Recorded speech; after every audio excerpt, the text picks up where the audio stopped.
Hello mga katarot, no? What's up? Dito na naman tayo ha sa ating tarot guide, no? Ang gag-anoy natin ngayon, no? Ang energy na sasagap po ay love reading po, no? Pinaka strong energy ng love reading po. Collective love reading po. Ito'y timeless, no? Kung kailan nyo lang ito mapapanood o makikita. Makikita sa tamang oras, no? Salamat.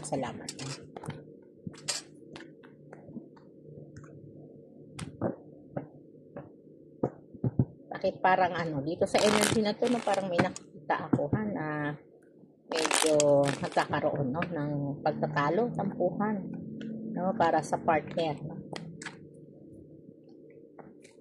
Parang kinukulang, no, doon sa energy ng partner.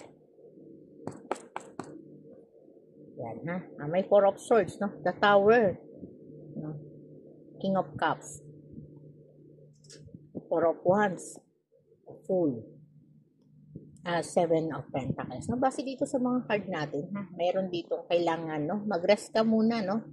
Kailangan magkaroon po ng panahon para sa sarili, no, para ipahinga ang isip, ipahinga ang puso, no, kasi dito parang ang bigat po ng nararamdaman mo.